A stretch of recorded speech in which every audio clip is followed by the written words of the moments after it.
Olga, first of all, once again, thank you so much for agreeing to be on the podcast.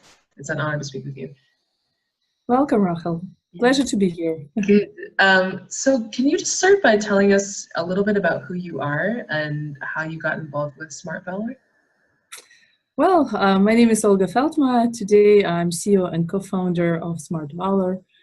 It's basically a platform, a decentralized marketplace for tokenized alternative investments. And of course, this is not the first crypto company I'm involved with. My deep dive into this industry started with joining Zappo, which is today one of the largest Bitcoin custodians. That was back in 2015. The wild Bitcoin days. Back then, the whole crypto was just about Bitcoin. I think my contribution to the development of this industry has been that I helped Zappo to receive the first Bitcoin license here in Switzerland. And from there on, it was obvious, that Bitcoin is kind of like the first post-national cryptocurrency, the first stage of this industry. But I thought about, what a potential tokenization of asset has on financial and deep impact on financial services. So then later, after I left Zappo in 2016, we created Smart Valor as a kind of continuation of the thought of bringing digital assets to more traditional investors.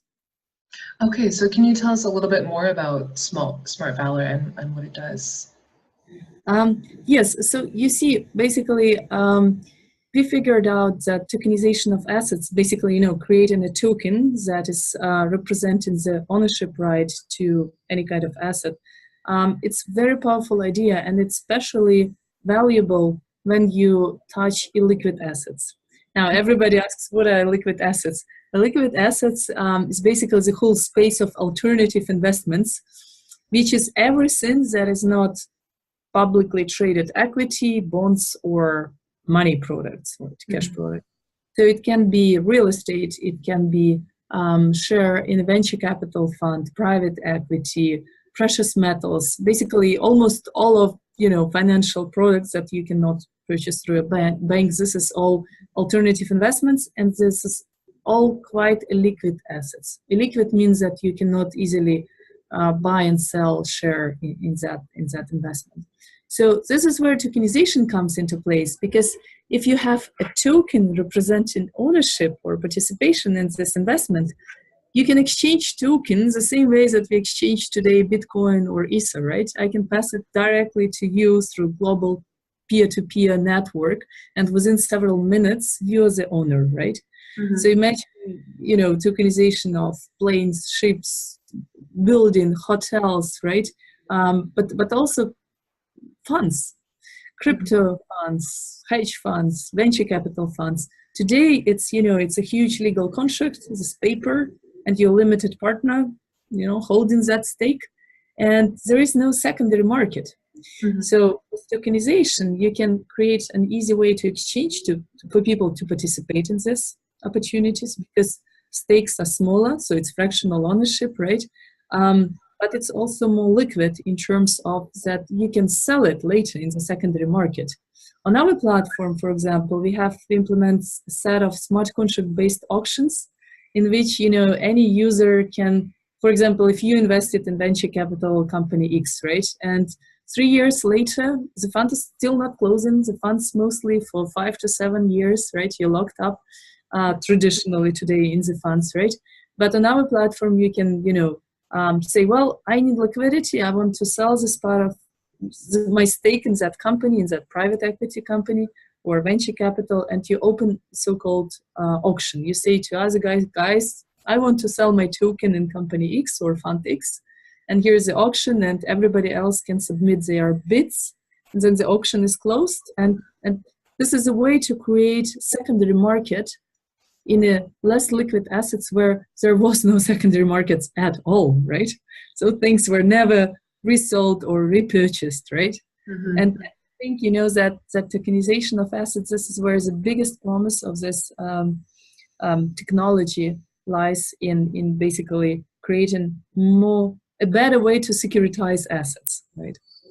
Right. Yeah. So if I, have a ship or a plane that I'd like to tokenize, what would the process of doing that in a way that would, ensure that I actually have my assets, and that people actually own them legally? How would that work exactly? What are the legal implications of that?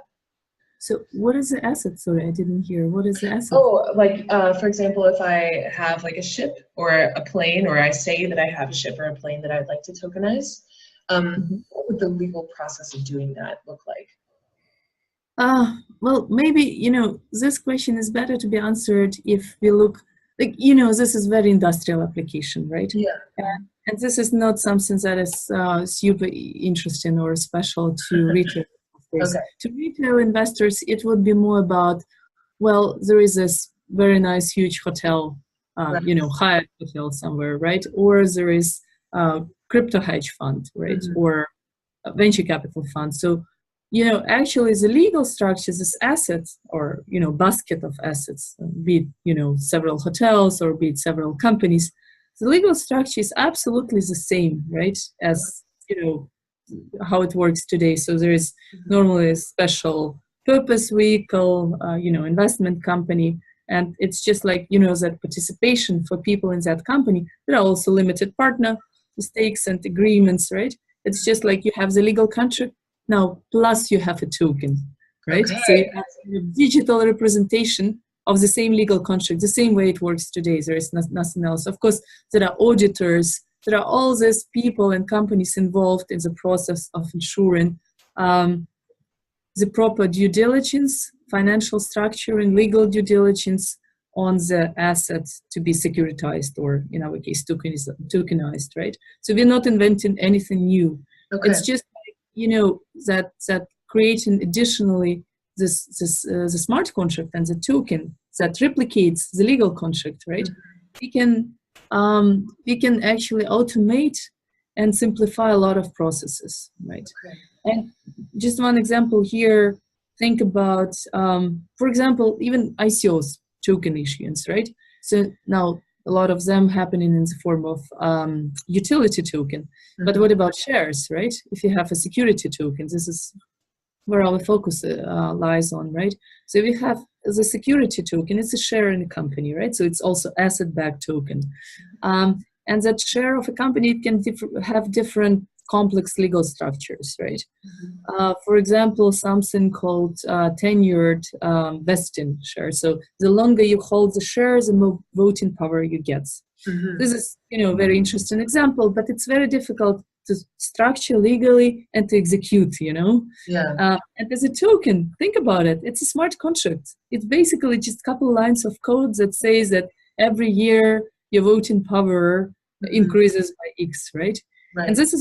this is actually what stands behind our name, Smart Valor. It's a smart contract-based securities.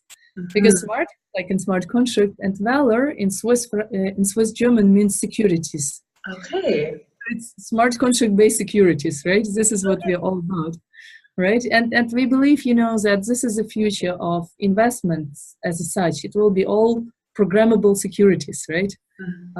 So that's and a lot of people are afraid. They're like, oh, do I really own this house? And yes, of course, because there is a legal structure. There are ownership rights transferred into this legal structure, and you hold a paper contract, declaring that you are the owner of a piece of that fund, right? And the token is replicating this contract, right?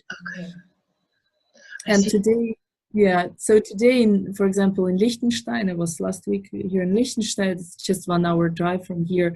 They're developing the whole legal framework for tokenized securities. And there are different roles. There is like, guarantor, and there is a token issuer, and there is an asset issuer, and they're creating the whole legal framework for those tokenized assets, right? It's amazing. It's really very, very forward looking.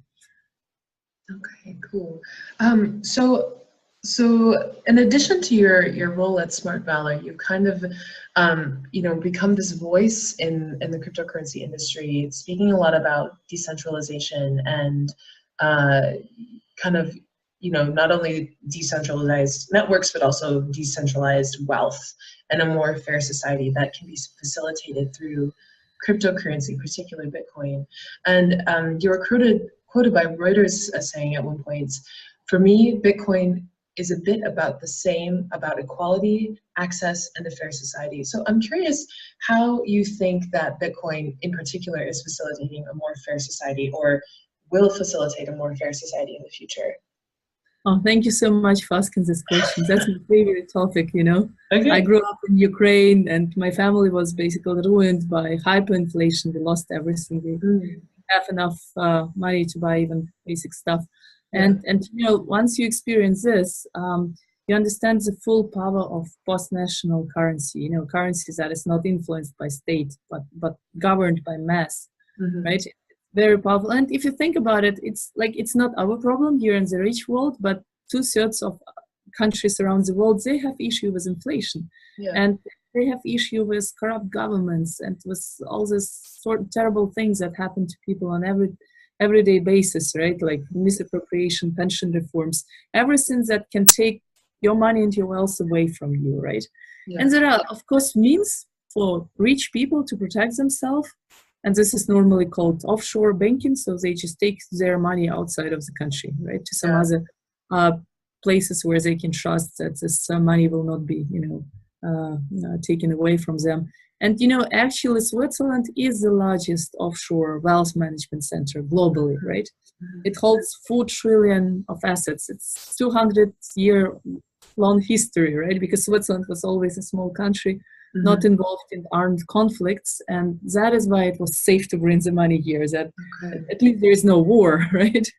And this is how, you know, the big banks, UBS and Credit Suisse, they became huge and all this money is stored here.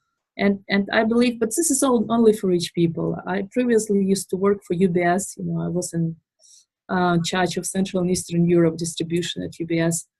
And I kind of realized that, you know, this luxury of protection and safety, this is now only for privileged few. But Bitcoin and decentralized money, they're given the same to everybody, right? It doesn't matter how rich you are, where you are, in Indonesia or in Argentina. You can always purchase this 1 or 2 Bitcoin and at least protect you from inflation at your home, right? And this is why I'm talking about democratization of wealth. I think what used to be privilege of the rich, this, you know, offshore banking, privacy, safety, now this is available through technology to everybody. Now, the only problem is, of course, that, you know, as long as it's not part of the legal system, like the way Bitcoin used to exist, right? It's kind of like very close to money laundering, to all this, you know, intransparent thing, which actually no financial institutions want to be associated with, right? So I think our mission is to strike the balance there, and while using this technology to be able to move money outside of the banking system and enable access to great financial products, even to unbanked on one side. On the other side, we are part of the same legal framework for banks, for financial intermediary, and so on. So we kind of like use the technology that you know, brings finance to everybody, but to put on the top the legal requirements of the bank and financial intermediary. Because here in Switzerland, we are financial intermediary. We already received the licensing and we can perform, you know, IML and KYC according to Swiss law and so on. And this is what I think is perfect solution, you know, if we bring what technology gives us, but, you know, find a way to make it workable within the legal framework, which gives investor protection, which gives, you know, money laundering protection and so on. And is this vision sort of limited to Bitcoin, or do you think that this could happen with other cryptocurrencies as well? Absolutely. I mean, Bitcoin doesn't matter. Bitcoin is just first post-national currency, so to say. I prefer it to go this way, right? But actually, we will see hundreds of different cryptocurrencies, right? One will be more like store of value, and the others will be more like, you know, means to move funds, right? And this is great, right? I mean, we need it, you know, for faster transactions, for being able, you know, just even to move funds, not always go to JP Morgan and say if they like this money wire, right? And like anti-money laundering rules are in place, right? This is all good, but there are additional hurdles that are in place that nobody needs. And I think, the key advantage of cryptocurrencies is that people that are somewhere in the world, it doesn't matter where they are, and assume, I don't know, in many countries you have capital controls, for example, right? So here that means that actually your state, the government tells you, you know what, you don't like it when you invest your money abroad. Why don't you invest in our national companies, right? And we even tell you in which one to invest. So this is actually, in my opinion, this is, actually against the human rights, because if it's my money, right, I should be able to decide how to invest it, right? And this is my core element of my conviction. I think that freedom of money and freedom to decide what you do with your financial future is the same human right as freedom of speech. Right? And this is why I'm doing this, because I came from Ukraine. I went through all these bad things, right? And I lost everything. And then I was part of the banking system that protects wealth, right? Yeah. And I think now there is a technology in place that can give this luxury to everybody. Right. So as far as the Bitcoin network is concerned, and because this is sort of like the, as you said, the first post-national currency, there are quite a few scholars and other people in the cryptocurrency industry who are concerned about centralization of the Bitcoin network, both in terms of mining and also coin ownership. And of course, Bitcoin is sort of infamously volatile. Do you think, what do you say to these claims? I mean, do you think that is sort of a hindrance to this, this vision of the democratization of wealth? Yeah, to be honest, I used to be very worried about it. Probably like 2 years ago, I was really checking the numbers and which pool is connected to which other pool, and will they ever reach 51%? Will there be attack? Will I lose all my Bitcoins? I was super, super anxious about it. But currently, I think, that the way Bitcoin network functions, there is a certain incentives in the system that basically, all those miners at the end of the day, their business is about this network to be alive and to be working, right? And if they would collude, and kill it, there will be no future revenues and no future business for them, at least in this network. So I kind of, like, maybe I got used to this problem, but I'm not worried that much about it.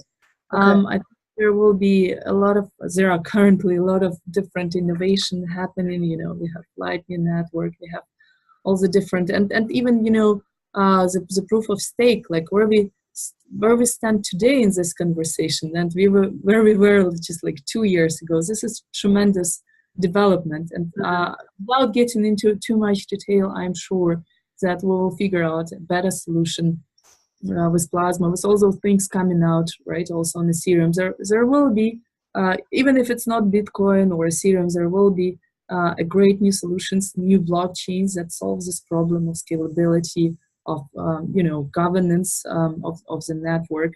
It will just take a time, and even if Bitcoin fails, which I hope it will not, there will be other better solutions.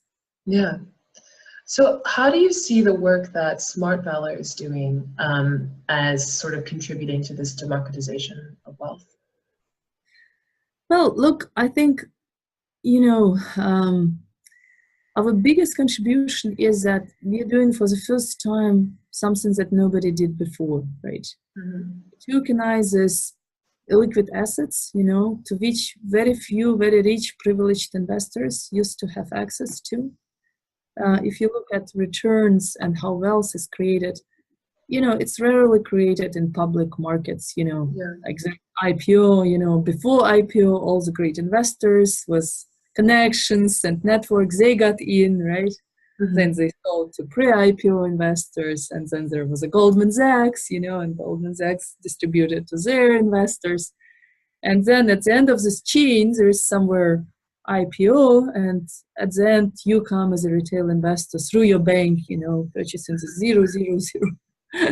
And actually, before you come, they all already cashed out, right? So this is a reality actually of IPOs, of traditional, of Wall Street, right? This is why the rich people are actually, and all the yachts belong to the Wall Street and not to you as a retail customer at your bank, right? Mhm. And I think, with tokenization of assets, creating, fractional ownership, smaller pieces, more liquid structures, greater access to those opportunities. This is how we democratize access to great finance, to great financial, which used to be only for very few rich people. And this is fundamental for creating a better future and a better wealth.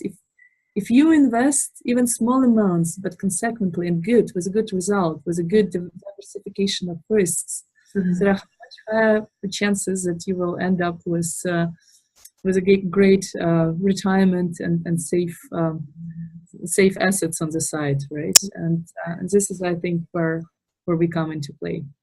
So are there any minimums, any minimum amounts of investments that you have to have in order to be a user or a client of Smart Valor?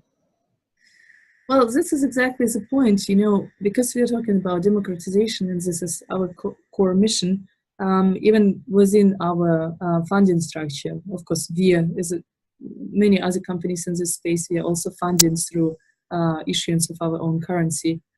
So here, just within the initial round of pre-sales, there were some limitations. But now, as we're going out into public, communicating about upcoming ICO, there will be a certain allocations that is extra going to small investors, right? Because we want to ensure that they can get on board and not only big tickets, right? So this is very important to us. We are a platform for digital assets, for tokenized alternative investments, and it's crucial requirement for us. This is our mission, that we can also enable access for small investors. And the same goes on later for issuance of tokenized investments, other investments, right? That even if there are minimal sizes, they are very low, right? Let's say for crypto hedge fund, it can be, or a venture capital fund, it can be like 1,000. But today, if you look at how it works, to get into a good fund, you need at least 1 million. For private equity, or if you're not like at least 1 million, you will not even get on board, right? Yeah. And many people don't know it, right? It's just like us from banking space, we understand how great is this potential. And also, so that's on one side, enabling for traditional investors access into this tokenized alternative investments. But on the other side, also enabling just more secure and compliant access to digital assets also for traditional investors, right? Traditional investors, they don't want to be bothered with private key or with security or even this complex trading charts. Like, they're not after this, casino game, right? They just want to invest in well-diversified portfolio of digital assets, maybe like 1% of their total assets, and be sure that it's legal and everything is compliant and they have certain investor protection on the back of it. And this is what we are enabling with this Swiss-based, fully regulated, secured platform. Right. And speaking of Switzerland, as the home of Smart Valor and Zappo and so many other amazing, companies in the cryptocurrency industry, it was sort of identified as like the first real global hub of the crypto industry. And nowadays there are a lot more countries, Malta, Liechtenstein, Gibraltar, the territory, that are developing these legal frameworks to welcome the cryptocurrency industry. So how do you see Switzerland's role sort of changing as more and more of these countries come closer into the crypto space? Yes. So if I answer this question in general, I think this is great. This development is great because the more all these countries move forward, right, they create kind of legal frameworks that other larger countries are looking at and thinking like, oh, look, they developed this, so maybe we should also look at it, right? So today you have several, kind of like, I would put it maybe like 3 groups of countries. So as you mentioned, there are smaller countries, and then you can break them up again, smaller countries with a great reputation and with a little bit less kind of shady reputation, right? So if you look like, well, Singapore is great, Switzerland is great. Switzerland is the fifth largest banking center with excellent reputation, right? Mm. Top notch. All the big banks are here. So it's not like, some shady island. Like, Yeah. so if you're in financial services, then you kind of need both. You need favorable blockchain regulation, but you also need a great brand and trust, right? And of course, it's much more difficult to find this, brand and trust somewhere in Bermuda or Gibraltar, which is always for kind of, special businesses, right? So Singapore is probably the same, right? It's established banking center. So this is those two groups, right? And the third group are like really large countries, which is like Japan and US. And you see there that they're completely drifting apart. So as US gets tougher and tougher on digital assets, on IPOs, on ICOs, sorry. But then on the other side, Japan is very active in creating the legal framework to enable, compliant functioning of this industry, right? So this is really great. And I think, once you establish in your company, you need to ask yourself, which industry I'm from? Is banking relevant for me? Yes, no, then of course Switzerland is perfect. And then, what is your specific requirement to blockchain regulation? Of course, if you're in game industry sector, Gibraltar is perfect, right? No problem about that, right? But we're building a financial institution, right? So it's a little bit different game. Yeah, absolutely. Which country do you see sort of as being the most influential in the crypto sphere at the moment in a legal sense? Influential in terms of power is, of course, the larger country, US, Japan, right? This is where they are kind of giving the tone.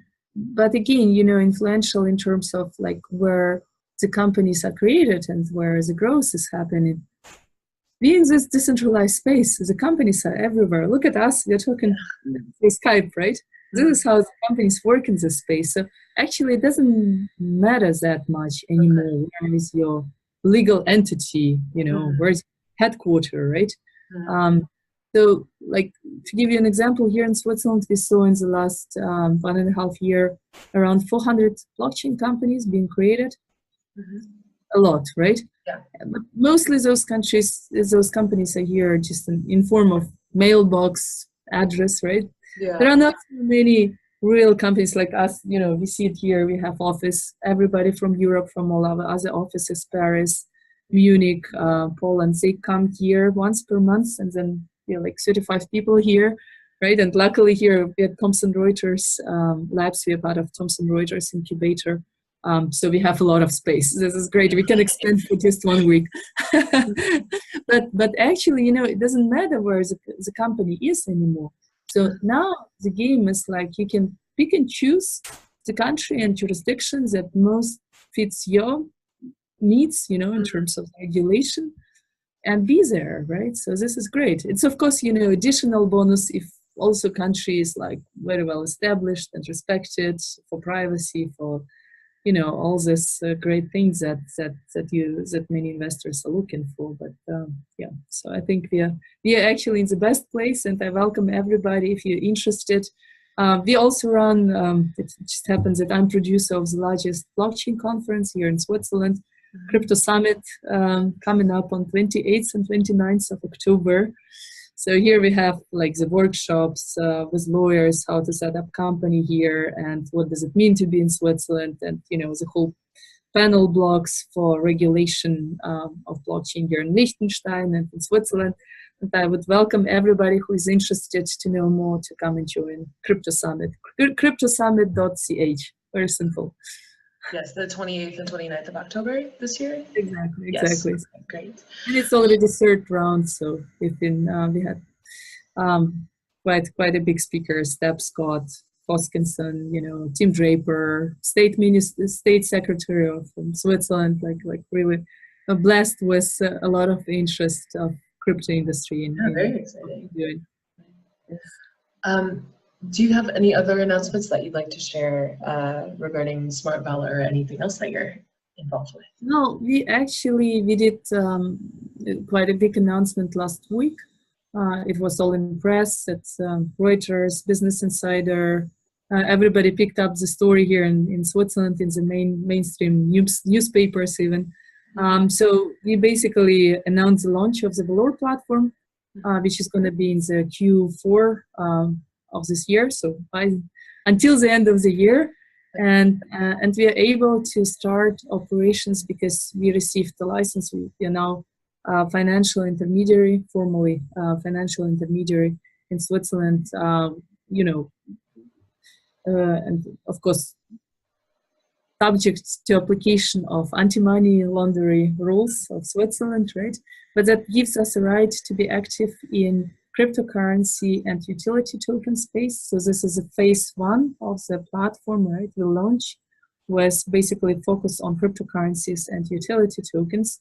And phase two is going to be next year, beginning of the next year, while we are currently running for the banking license. So once the banking license and OTF licenses on place, we can also add additional security tokens. So basically those asset-backed securities and asset-backed tokenized alternative assets that we spoke about at the beginning. That's going to be the second stage of the rollout implementation plan. And we just announced that last week. And the next week, we're going to announce the final stages of ICO. We already started pre-sale. We reached already significant results. It's going to be in the press release next week, right? So a lot of exciting news coming up, and people can whitelist and register for upcoming pre-sale later this month. Great. Olga, thank you so much for your time. Thank you very much for great questions. Yeah. You meet